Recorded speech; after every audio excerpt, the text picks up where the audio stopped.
बहू की छोटी बहन पे फिदा हुए सारे देवर।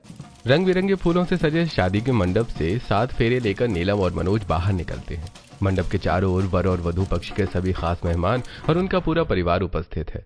दुल्हन के जोड़े नीलम की मांग में सिंदूर और गले में मंगलसूत्र है और शेरवानी पहने मनोज बिना जूतों के मंडप के बाहर खड़ा है। सभी लोग उन दोनों पर फूल बरसा रहे हैं। तभी मनोज के पिता सुरेंद्र उनके बीच से निकलकर बाहर आते हैं और अरे भाई, अब हो गई शादी, जल्दी से जूते लाओ। उन्हीं लोगों के बीच से निकलकर इंडो वेस्टर्न लहंगा पहने नीलम की छोटी बहन अंजलि और उसकी 3 सहेलियां सुरेंद्र के सामने आती हैं। अरे ऐसे कैसे जूते लाओ? पहले पैसे लाओ और फिर जूते ले जाओ। अंजलि की आवाज सुनकर कोट पैंट पहने नीलम के चारों देवर रवि, अतुल, विवेक और गोविंद एक एक कर उसे देखते हैं और अंजलि के कर्ली हेयर, नीली आंखें, गुलाबी होठ और भरे हुए गाल देखकर उस पर फिदा हो जाते हैं। हैं? इतनी खूबसूरत, मैं तो देखते ही इस पर फिदा हो गया। जब भाभी को देखने गए थे तब उनकी बहन इतनी खूबसूरत नहीं लगी थी। अरे तब हम भाभी को देखने गए थे तो उनकी बहन पर ध्यान ही नहीं दिया था। कोई बात नहीं, अब ध्यान दे देंगे। अरे बेटा, डील कितने में फाइनल करोगी जूतों की? 51,000 रुपए, ना 1 रुपया कम ना 1 रुपया ज्यादा। अपने चारों बेटों की बातों से अनजान अंजलि बेटा, बात तो सुनो। अंजलि ना में सिर हिलाती है और नहीं नहीं नहीं नहीं नहीं, पहले पैसे फिर जूते। अरे मनोज बेटा, अब तुम ही अपनी साली से बात करो, ये तो हमारी बात सुनने को राजी नहीं है। मनोज आगे आता है और अरे साली साहिबा, जूते दोगी तो मोमोज खिलाऊंगा। चीटिंग नहीं, मैं आपकी इकलौती साली हूँ जीजू। जूते चुराए हैं, 51,000 तो बनते हैं। नीलम आगे आती है और दे दीजिए ना, आपकी इकलौती साली है।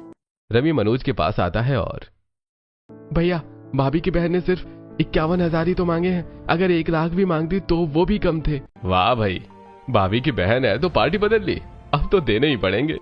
मनोज 50,000 रुपए की गड्डी निकाल कर अंजलि के हाथ में रखता है और अंजलि उसे अपने हाथों से जूते पहनाती है और नोटों की गड्डी लहराते हुए ये मिल गए पैसे। कुछ ही देर में खुशनुमा माहौल खुशियों के आंसुओं में बदल जाता है। बेटी की विदाई में मायके वाले तो रोएंगे ही। फूलों से सजी कार में नीलम मनोज के साथ बैठती है। अंजलि मनोज के पास आकर उसके हाथ पकड़ती है और जीजू, मेरी दीदी का ख्याल रखना। अपनी जान से भी ज्यादा ख्याल रखूंगा साली जी। अंजलि के देखते ही देखते कार आगे बढ़ जाती है और उसकी आंखों से ओझल हो जाती है। अंजलि नम आंखों से अपनी बड़ी बहन नीलम को विदा होते हुए देखती है। तभी नीलम का बड़ा देवर रवि अंजलि के पास आता है और अरे, आप नहीं चल रही हो भाभी के साथ? अंजलि अपने आंसू पोंछती है और फिर कभी आऊंगी। इतना बोलकर अंजलि रो रही अपनी मां कंचन के पास जाकर उसे गले से लगाकर उसे हिम्मत देती है। कुछ देर के बाद दूसरी कार में बैठकर नीलम के चारों देवर भी वहां से घर की तरफ निकल जाते हैं। उनके मम्मी पापा पहले निकल चुके थे। घर पहुंचकर वो सभी नीलम का खुशी खुशी गृह प्रवेश करवाते हैं। कलश गिराकर नीलम जैसे ही मनोज के साथ हॉल में पहुंचती है तो वहां उसके सास ससुर के साथ खड़े उसके चारों देवर। काश आपके साथ आपकी बहन भी होती भाभी। कुछ कहा देवर जी आपने? हाँ, मैं तो कह रहा था वेलकम होम भाभी। गृह प्रवेश की रस्म के बाद शाम को नीलम की मुंह दिखाई की रस्म होती है। हॉल में मोहल्ले की औरतों मीना, सपना और चंपा के साथ उसकी सास और नंद उसका इंतजार कर रही थी। नीलम साड़ी पहने घूंघट किए उनके बीच आती है। सपना उसका घूंघट उठाती है और गीता, तुम्हारी बहू तो बड़ी सुंदर है। अगर तुम्हारी कोई छोटी बहन हो तो उसकी शादी मेरे बेटे से करवा दो, है ना? अंजलि नाम है उसका, बहुत ही सुंदर और प्यारी बच्ची है। तभी नीलम के नंद का फोन बजता है। सुगंधा कॉल रिसीव करके उनसे थोड़ा दूर चली जाती है और वापस चेहरे पर चिंता के भाव लिए हुए आती है। किसका फोन था? मेरी ननद का फोन था, वो मुझे बुला रही है। क्या ननद जी? मैं अभी आज ही तो आई हूँ और आप चली जाओगी? आप एक काम करो, आप यहीं रुको और अपनी ननद को यहीं बुला लो। नहीं नहीं नहीं, मैं अपनी ननद को यहाँ नहीं बुला सकती, मुझे ही जाना होगा। ठीक है, अगर ऐसी बात है तो मेरी पहली रसोई की रस्म होने के बाद आप चली जाना। मुंह दिखाई की रस्म अच्छे से होने के बाद अगले दिन नीलम अपनी पहली रसोई की रस्म में डाइनिंग हॉल में बैठे अपने सभी घर वालों के लिए रसमलाई, रसगुल्ले और जलेबी बनाकर लाती है। सभी लोग रसगुल्ले, रसमलाई और जलेबी खाते हैं। अच्छा हुआ भाभी, मैं तुम्हारे कहने पर रुक गई, नहीं तो पता कैसे चलता कि तुम इतनी अच्छी रसमलाई बनाती हो। सुगंधा घड़ी देखती है और फिर चलो ठीक है, अब मैं जाती हूँ, ट्रेन का टाइम हो रहा है।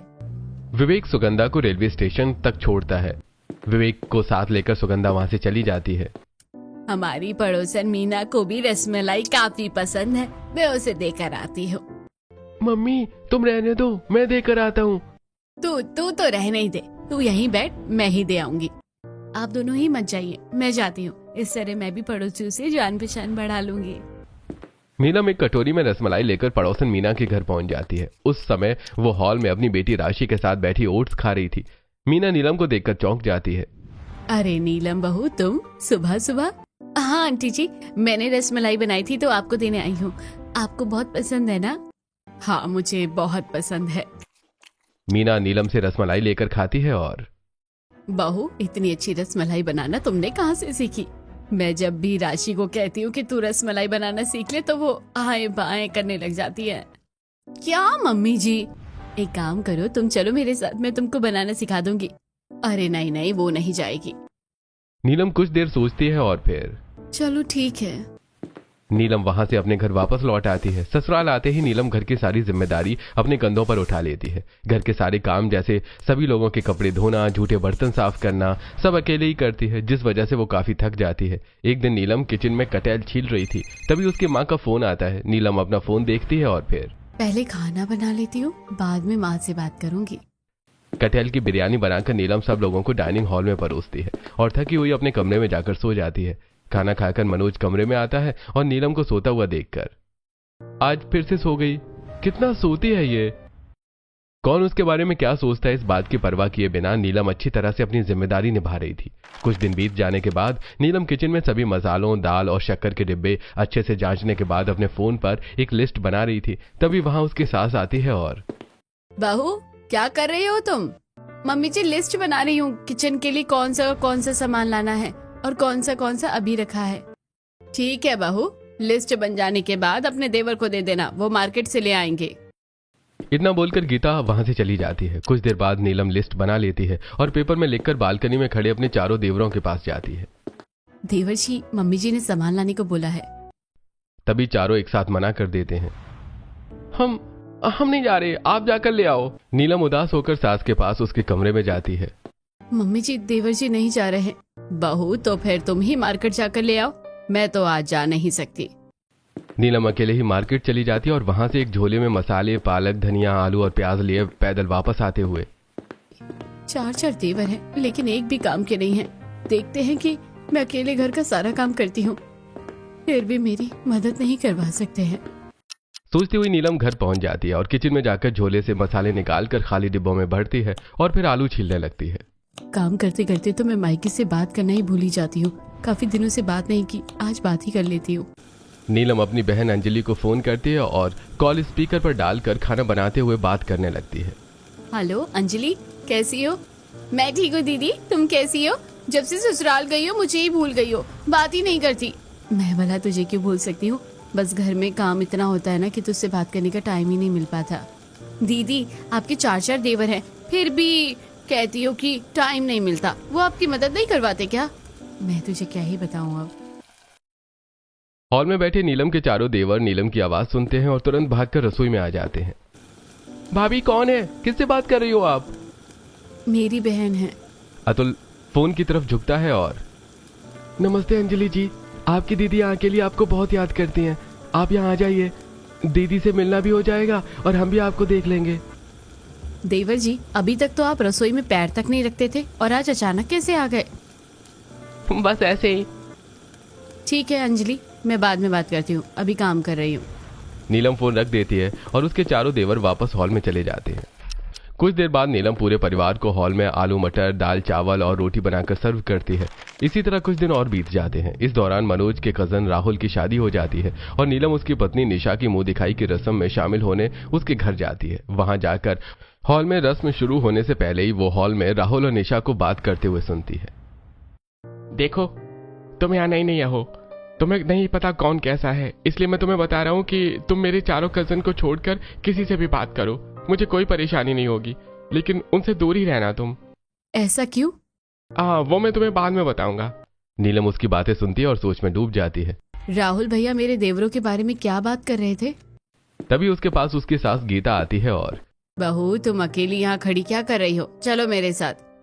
गीता नीलम को अपने साथ ले जाती है। कुछ ही देर में मुंह दिखाई की रस्म शुरू होती है। मोहल्ले की औरतें मुंह दिखाई की रस्म में शामिल होती हैं। सबका ध्यान निशा पर था, लेकिन नीलम का ध्यान निशा और राहुल की कही बातों पर। मुंह दिखाई की रस्म होने के बाद नीलम अपने घर चली जाती है। अगली सुबह 8 बजे नीलम अपने कमरे में सो रही थी, तभी उसकी माँ का फोन आता है और नीलम नींद में ही कॉल रिसीव करती है। Hello mummy, good morning. Good morning Neelam, और तू कैसे बात कर रही है? तबीयत तो ठीक है ना तेरी? हाँ माँ, मैं ठीक हूँ। मैं 8 लोगों के परिवार में अकेली बहू हूँ और काम बहुत होता है, जिस वजह से मैं बहुत थक जाती हूँ। तुझे अकेले ही काम करना पड़ता है, तेरे देवर तेरी मदद नहीं करवाते। मैं क्या ही बताऊँ माँ, सब अपनी मस्ती में मस्त रहते हैं। तूने मायके में इतना ज्यादा काम नहीं किया जितना ससुराल में काम करने में परेशानी हो रही है। तू एक काम कर, कुछ दिनों के लिए अंजलि को अपने पास बुला ले, वो तेरी मदद करवा दिया करेगी। अपनी माँ की बात सुनकर नीलम उठकर बैठ जाती है और हाँ, ये ठीक रहेगा। मैं अभी अपनी सास से बात करके बताती हूँ। नीलम अपनी सास गीता के कमरे में जाती है। उस समय वो ब्रश करके बाथरूम से निकली ही थी। मम्मी जी, मैं कुछ दिनों के लिए अपनी बहन को यहाँ बुला लूं? गीता कुछ देर सोचती है और फिर हाँ बहू, बुला लो ना, इसमें क्या पूछने वाली बात है। नीलम अपनी माँ को फोन करके अगले दिन अंजलि को भेजने के लिए बोल देती है।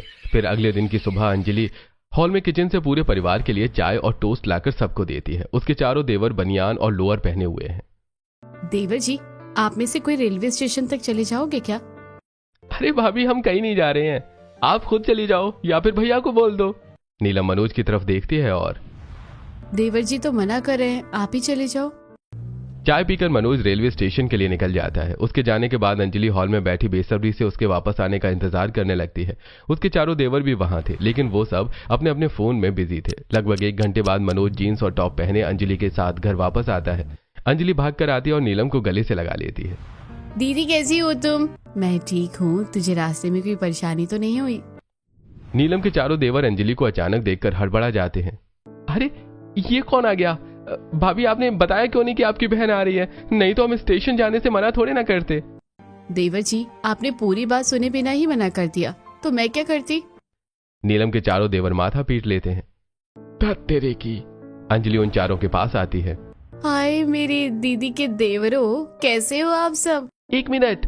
वो चारों भागकर अपने अपने कमरे में जाते हैं और फटाफट जीन्स और टी शर्ट पहनते हैं और बालों में जेल और परफ्यूम लगाकर वापस आते हैं। अरे ये क्या था? अरे अब भाभी की बहन पहली बार घर में आई है तो इनके सामने इंप्रेशन खराब नहीं होना चाहिए, क्योंकि first impression is last impression. दीदी, आपके देवर तो बड़े ही आशिक मिजाज और फनी भी है। मुझे भी आज पता चला है। अभी तू सफर से थकी होगी, थोड़ा आराम कर ले। नीलम अपनी बहन अंजलि को अपने कमरे में ले जाती है। अंजलि ने फ्रेश होकर 1 पीस पहना ही था कि तभी रवि गुलदस्ता लिए वहां पहुंचता है और अंजलि को देते हुए, खूबसूरत मोहतरमा के लिए ये खूबसूरत फूलों से सजा पुष्प। अंजलि रवि से गुलदस्ता लेती ही है कि तभी अतुल चॉकलेट लेकर वहां आता है और अंजलि को देते हुए, मेरी तरफ से आपको चॉकलेट। नीलम के दोनों छोटे देवर विवेक और गोविंद भी वहां कोल्ड ड्रिंक और चॉकलेट लेकर आते हैं और दोनों एक साथ अंजलि को देते हुए, आप सफर से थकी हुई होंगी, गर्मी भी लगी होगी, तो मेरी तरफ से आपको कोल्ड ड्रिंक और मेरी तरफ से एक और चॉकलेट। अरे देवर जी, मेरे आने पर तो आप इतना खुश नहीं थे जितना आप मेरी बहन के आने पर खुश हुए हो। हाँ भाभी, आपकी बहन है ही इतनी खूबसूरत कि उसे देखकर दिल खुशी से झूम उठा। अच्छा, मेरी बहन खूबसूरत है और मैं खूबसूरत नहीं, तो आप मुझ पर लाइन मार रहे हो? अरे अरे नहीं, ऐसी कोई बात नहीं है, मैं सच बोल रहा हूँ। वाह देवर जी, आपने अपनी भाभी की तारीफ कभी नहीं की, लेकिन उसकी बहन की तारीफ कर रहे हो, क्या बात है? अरे भाभी, हमें तो शर्म आ गई। नीलम के चारों देवर शर्माने का नाटक करके वहां से चले जाते हैं। कुछ देर आराम करने के बाद अंजलि नीलम के साथ किचन में जाती है। दोनों बहनें मिलकर दोपहर के खाने के लिए दाल पकने को रखती हैं और सब्जी के लिए सूरन फली काटने लगती हैं। तभी नीलम का बड़ा देवर रवि वहां आता है।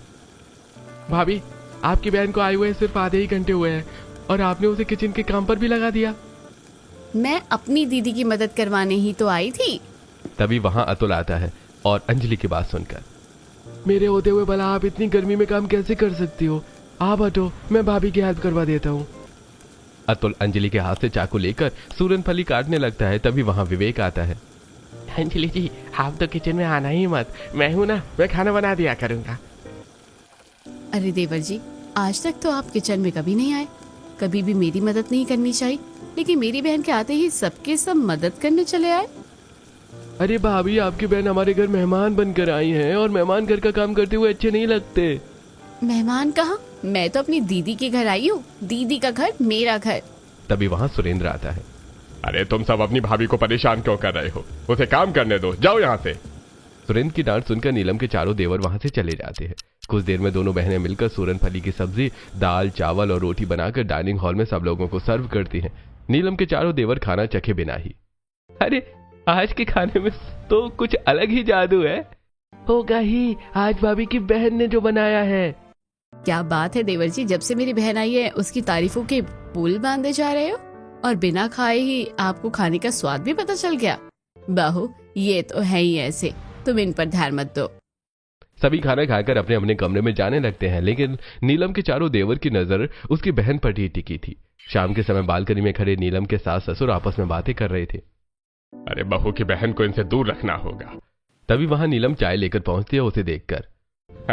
अरे अंजलि बहुत ही प्यारी बच्ची है, जब से आई है तब से घर का माहौल ही बदल गया है। हाँ पापा जी, मेरी बहन है ही ऐसी, जहाँ भी जाती है सबका दिल जीत लेती है। तभी उसके चारों देवर वहां आते हैं और उसकी बात सुनकर, हाँ भाभी तभी तो हम आपकी बहन पर फिदा हो गए हैं। क्या देवर जी? अरे तुम्हें तो पता है कि तुम्हारे देवर कितने मजाकिया है। हाँ मम्मी जी, ये बात तो मुझे अपनी बहन के यहाँ आने के बाद ही पता चली है। चाय देकर नीलम वहां से चली जाती है। अंजलि अपनी दीदी के यहाँ पहुंचकर उसके सभी कामों में उसकी मदद करने लगती है और वहां वो जहां भी जाती उसकी बहन के चारों देवर उसके पास पहुंच जाते। अगले दिन अंजलि बाथरूम में कपड़े धो रही थी, तभी अतुल वहां पहुंच जाता है। ये क्या, आप कपड़े धो रही हो? हाँ, दीदी की मदद करवा रही हूँ।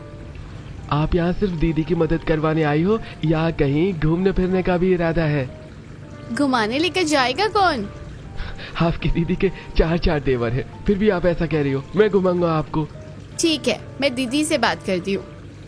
अंजलि नीलम से बात करती है और नीलम मनोज से। फिर क्या था, नीलम, उसकी बहन, उसका पति और उसके चारों देवर निकल पड़ते हैं शहर का पुराना किला घूमने। वो साथों वहां पहुंचते हैं। वो सभी किले की पुरानी खंडर नुमा दीवारें देखते हुए आगे बढ़ते हैं। तभी विवेक अपने बड़े भाई मनोज के पास जाता है। भैया आप बिल्कुल भी रोमांटिक नहीं हो, इतना अच्छा मौका है, भाभी को अकेले में ले जाओ, थोड़ी रोमांटिक बातें करो। विवेक की बातों में आकर मनोज नीलम को उन सबसे अलग ले जाता है। नीलम के जाने के बाद, दीदी ने तो मुझे अकेला छोड़ दिया। हमारे होते हुए आप अकेली कैसे हो सकती हो? आपको पता है यहाँ पर बहुत से कपल साथ जीने मरने की कस्में खाते हैं। हाँ, अगर आप कहो तो हम भी साथ में जीने मरने की कस्में खा ले। विवेक गोविंद को धक्का देता है। अरे हूर के साथ लंगूर अच्छा नहीं लगेगा, देखो हमारी जोड़ी जच भी रही है।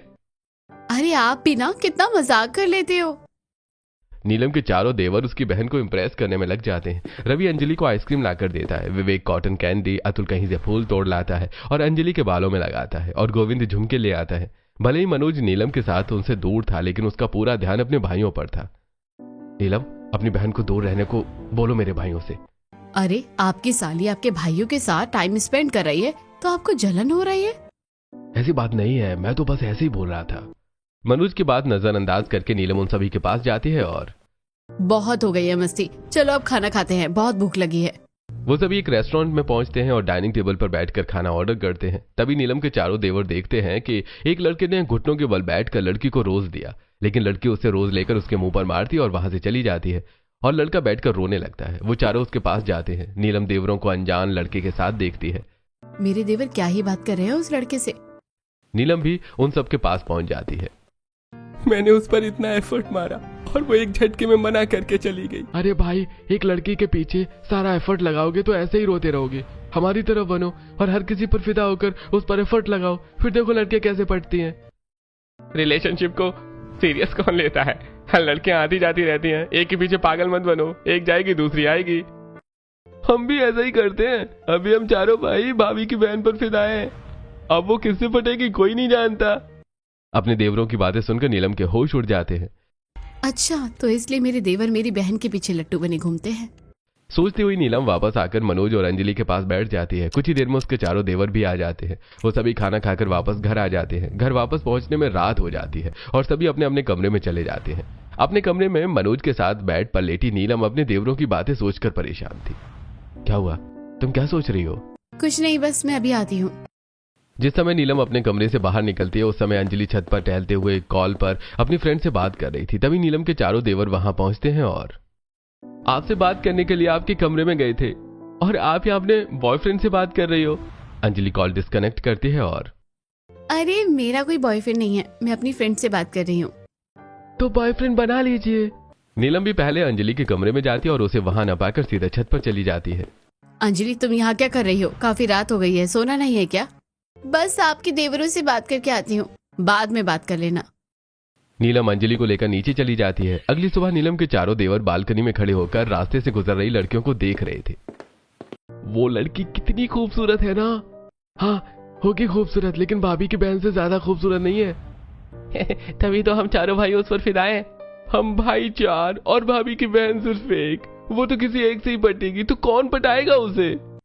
अरे चारों भाई कोशिश करते हैं, बाकी वो जिसे पसंद करे उसकी मर्जी। चाय लेकर उनके पीछे खड़ी नीलम उनकी बातें सुनती है। और अच्छा, तो इसलिए राहुल भैया देवरानी को मेरे देवरों से दूर रहने को कह रहे थे, और मीना आंटी अपनी बेटी को यहाँ आने नहीं देती। और उस दिन पापा जी भी यही बात कर रहे थे, लेकिन मुझे देखते ही उन्होंने बात पलट दी। नीलम चाय दिए बिना ही वापस मुड़ती है कि तभी अंजलि उसके देवरों के पास आती है। हम अभी आपके बारे में ही बात कर रहे थे। क्या बात है? मेरी दीदी के देवरों, वैसे क्या बात कर रहे थे? हम चार भाई आपको शॉपिंग पर ले जाना चाहते हैं, फिर हम डिनर पर चलेंगे। नीलम अपने देवरों की बातें सुनती है। और मैं अंजलि को अपने देवरों के साथ जाने से कैसे रोकूं? अगर मैंने सीधा मना कर दिया तो कहीं मेरी बहन मेरे बारे में गलत ना समझ बैठे। मैं क्या करूं? तभी उसे एक आइडिया आता है। हाँ, ये ठीक रहेगा। नीलम चाय हॉल की टेबल पर रखकर सीधा अपनी सास के कमरे में जाती है। मम्मी जी, काफी दिन हो गए हैं मम्मी से मिले नहीं, मुझे उनकी याद भी आ रही है, तो क्या मैं कुछ दिनों के लिए मायके जा सकती हूँ? बेड पर बैठी घुटनों में तेल लगा रही गीता। ठीक है बहू, चली जाओ, लेकिन ज्यादा दिन मत रुकना, नहीं तो फिर घर कौन संभालेगा? नीलम सीधा अपने कमरे में पहुंच जाती है और उधर हॉल में मॉल जाने के लिए रेडी उसके चारों देवर अंजलि का इंतजार कर रहे होते हैं। तभी जींस टॉप पहने अंजलि वहां आती है। आप चारों मुझे किस मॉल में ले चल रहे हो? उन चारों में से कोई कुछ बोल पाता उससे पहले स्टाइलिश साड़ी पहने, गॉगल्स लगाए, ट्रॉली बैग साथ लिए नीलम वहां आती है। और अंजलि, तुम कहीं नहीं जा रही हो, तुम मेरे साथ चल रही हो। काफी दिन हो गए हैं, तुम भी यहाँ और मैं भी। माँ अकेले घर का काम करके परेशान हो रही होगी। सॉरी दीदी के देवरों, मुझे अब जाना होगा, प्लान कैंसिल। नीलम अपनी बहन अंजलि को लेकर घर पहुंच जाती है। खुला दरवाजा पाकर दोनों बहनें घर के अंदर जाकर दरवाजा बंद करके हॉल में बैठे अपनी मम्मी पापा के पास जाती हैं। अरे तुम दोनों अचानक यहाँ? तुम्हारी याद आई तो हम दोनों बहनें चली आई। कंचन उन दोनों को गले से लगा लेती है। अंजलि, तुम अपनी दीदी के घर जाकर काफी बदल गई हो। हाँ, दीदी के देवर मेरा बहुत ख्याल रखते थे। उनकी बातें चली रही थी कि तभी डोरबेल बजती है। अरे भाई देखो तो कौन आ गया। अंजलि दरवाजा खोलती है और सामने नीलम के चारों देवरों को देखकर, अरे आप चारों यहाँ? हाँ क्या करें, इतने दिनों तक हमने आपकी खातिरदारी की, तो अब आपसे अपनी खातिरदारी करवाने आपके घर चले आए। मेरे देवर मेरी बहन के पीछे पीछे यहाँ भी आ गए। बेटा आओ, अंदर आओ। वहां पहुंचकर भी नीलम के देवर वही करने लगते हैं जो वो पहले कर रहे थे। अंजलि वहां जाती, जो करती वो चारों भी उसके पीछे पीछे जाते हैं और उसकी मदद करवाने लगते। अंजलि की माँ ये देखकर खुश थी और अंजलि परेशान। एक दिन जब नीलम के चारों देवर किचन में खाना बनाने में उसकी बहन की मदद करवा रहे थे, तब बालकनी में वो परेशान होकर टहल रही थी। तभी उसकी माँ वहां आती है। और क्या हुआ, तू परेशान क्यों है? अब मैं क्या बताऊं, तू परेशान है और मेरी परेशानी दूर हो गई। कैसी परेशानी? मैंने तेरे देवरों को देखा कि वो तेरी बहन का कितना ख्याल रखते हैं। मैं सोच रही हूँ क्यों ना तेरे चारों देवरों में से किसी एक से तेरी बहन की शादी करवा दूं। मम्मी, मैं अपनी बहन को देवरानी नहीं बना सकती। मैं तो मजाक कर रही हूँ, तू भी ना। अब बस बहुत हो गया, अब अपने देवरों का दीवाना पर निकालना ही पड़ेगा। उसी शाम को जब नीलम के चारों देवर छत पर बंधी रस्सी से सूखे कपड़े उतार रहे थे, तब नीलम उनके पास आती है। और अब चारों मेरी बहन का काफी ख्याल रख रहे हैं। ये देखकर मेरी माँ आप में से किसी एक से उसकी शादी करवाना चाहती है। चारों देवर एक दूसरे का मुंह ताकने लगते हैं। अरे भाभी, भला आपकी बहन से शादी हम कैसे कर सकते हैं? हम आपकी बहन का ख्याल रखते हैं तो इसका मतलब ये थोड़े है कि हम उससे शादी कर लेंगे। अच्छा ये बात है, मतलब आप लोग मेरी बहन से टाइम पास कर रहे हैं? अरे नहीं भाभी, टाइम पास नहीं, वो तो बस ऐसे ही थोड़ा मस्ती मजाक चलता था। देवर जी बातें मत बनाओ, मैंने आप सबकी बातें सुनी हैं और मुझे पहले से ही पता है कि आप मेरी बहन के साथ क्या कर रहे हो। अगर आप सबका हो गया है तो घर चले जाओ, मम्मी जी परेशान हो रही होगी अकेले हमारे बिना। बड़े आए भाभी की बहन पर फिदा होने वाले। नीलम अपने चारों देवरों को लेकर ससुराल वापस चली जाती है। घर वापस आकर नीलम का बड़ा देवर उदास और परेशान रहने लगता है। वो ना तो ढंग से किसी से बात करता और ना ही खाना खाता। एक दिन हॉल में रवि को उदास देखकर नीलम के मन में ख्याल आता है कि कहीं सच में तो मेरा बड़ा देवर मेरी बहन पर फिदा नहीं था और मैंने उन्हें गलत समझ लिया। रवि वहां से उठकर बालकनी में खड़े तीनों छोटे भाइयों के पास जाता है और नीलम भी उसके पीछे जाती है। क्या हुआ देवर जी, मैं देख रही हूँ कि आप किसी बात से बहुत परेशान हैं। रवि भैया का ब्रेकअप हो गया इसलिए ये परेशान है। भाभी, उसने साथ जीने मरने की कस्में खाई थी और फिर अचानक छोड़कर चली गई। अगर उसे साथ नहीं रहना था तो उम्मीद नहीं देनी चाहिए थी। देवर जी, आपकी गर्लफ्रेंड थी तब भी आप मेरी बहन पर फिदा थे। आपके साथ जो भी हुआ वही आप मेरी बहन के साथ करने की कोशिश कर रहे थे। क्या करने की कोशिश? जो देवर जी की गर्लफ्रेंड ने किया वही। उसे प्यार नहीं था, फिर भी उसने नाटक किया जैसा आप चारों मेरी बहन के साथ कर रहे हैं। अगर उसने भी आपके नाटक को सच मान लिया तो? बालकनी में खड़े नीलम के सास ससुर भी उसकी बातें सुनते हैं। बहू, तुम कैसी बातें कर रही हो मेरे बेटों से? मैं जो भी कह रही हूँ वो सच है या झूठ, पूछिए अपने बेटों से। हाँ मम्मी, भाभी सच कह रही है। हम भाभी की बहन पर फिदा हो गए थे, लेकिन सिर्फ उसकी खूबसूरती पर। अच्छा हुआ समय रहते भाभी ने समझ लिया और हमें अपनी गलती का एहसास करवा दिया। नीलम अपने कमरे में चली जाती है और इधर घर पहुंचकर अंजलि के दिमाग से नीलम के देवरों का ख्याल जा ही नहीं रहा था। वो अपने बेड पर लेटे हुए रवि को कॉल करती है। मेरे यहाँ आते ही आप तो मुझे भूल ही गए। एक मैं हूँ जो हर पल आपको याद करती रहती हूँ। मुझे आपके बिना कुछ अच्छा नहीं लगता। जब भी कोई काम करती हूँ तो मुझे आप चारों भाइयों की याद आती है। तो फिर कल हम चारों भाई आपके शहर में मिलते हैं। रवि फोन डिस्कनेक्ट करके अपने तीनों भाइयों को अपने कमरे में बुलाता है और अंजलि की कही बात दोहराकर, ये हमने क्या कर दिया? पहले हम भाभी की बहन पर फिदा थे, अब वो हम पर फिदा हो गई। मैं नहीं चाहता कि उसका भी हाल मेरे जैसा हो, इसलिए उसे सच्चाई बतानी होगी। अंजलि अपनी बहन से उसके देवरों से मिलने की बात बताती है। जिस ट्रेन से उसके चारों देवर जाते हैं, नीलम भी उसी ट्रेन से उनके पीछे जाती है और फिर जिस रेस्टोरेंट में उसके देवर उसकी बहन से मिलते हैं वो भी वहां पहुंच जाती है और दूर बैठी उनकी बातें सुनती है। देखिए अंजलि जी, मैं आपसे सब साफ साफ बता देना चाहता हूँ। रवि शुरू से लेकर आखिरी तक हर एक बात बता देता है। अंजलि, हमें माफ कर देना। हमारे इरादे सही नहीं थे। हम तुम पर फिदा जरूर थे लेकिन सीरियस नहीं थे। अच्छा हुआ आप लोगों ने सारी हकीकत समय रहते बता दी। मैं तो कुछ और ही सोच रही थी। अंजलि खामोश हो जाती है। नीलम उसके पास आती है और सीने से लगाकर, देवर जी, अच्छा हुआ आप लोगों ने खुद ही हकीकत बता दी। भाभी, हमें माफ कर देना। हमसे बहुत बड़ी गलती हो गई। अच्छा हुआ समय रहते ही नीलम के सारे देवर समझ गए, नहीं तो अंजलि को जिंदगी भर का दर्द भी मिल सकता था।